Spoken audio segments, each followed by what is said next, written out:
আসসালামু আলাইকুম ভিউয়ার্স, আজকে আপনাদেরকে একটা গাছ দেখাবো।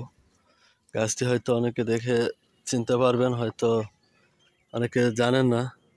হাদিসে পড়ছিলাম জাহান্নামীদেরকে নাকি কাঁটাযুক্ত এক ধরনের খাবার খাওয়ানো হবে, যে ফলটির নাম থাকবে হলো জাক্কুম ফল।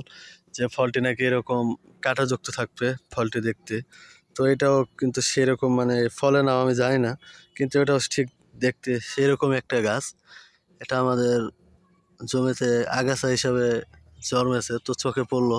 ভালো মতো একটু ভিডিও করে দর্শকদেরকে দেখে দেখেন গাছটা, ফলটা কিরকম, চতুর্দিকে শুধু কাটা আর কাটা। তো জাহান্নামীদেরকেও নাকি এরকম কাঁটাযুক্ত এক ধরনের জাক্কুম নামের একটা ফল খাওয়ানো হবে। তো ওইটাও নাকি এরকম দেখতে কাটা থাকবে। তো দেখেন, এই যদি হয় দুনিয়ার ফল, তাহলে একটু চিন্তা করেন যে জাহান্নামের সেই জাক্কুম ফলটা কেমন হবে।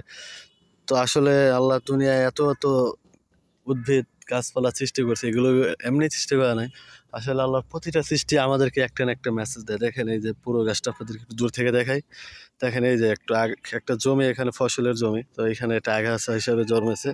এখানে 7-8টা ফল এরকম গাছে জন্মেছে। এটা হয়তো যদি কেউ চিনে থাকেন বা এর নাম যদি কেউ জানেন, তাহলে অবশ্যই কমেন্ট বক্সে জানাবেন। আমি এর নাম জানি না। তো আপনারা যদি কেউ চিনেন গাছের নামটা কি, বা যদি কোথাও দেখে থাকেন, তাহলে অবশ্যই জানাবেন। তবে যে জাক্কুম ফলটা দেখছিলাম, সেটাও ঠিক এইরকম নাকি কাঁটাযুক্ত এক ধরনের ফল হবে। আর ওটা নাকি জাহান্নামীদের গলার মধ্যে যে আটকে যাবে। তো আমি আসলে এটার নাম কি বলতে পারি না। যদি আপনারা কেউ জানা থাকেন, তাহলে অবশ্যই এটার নাম আমাকে জানাবেন।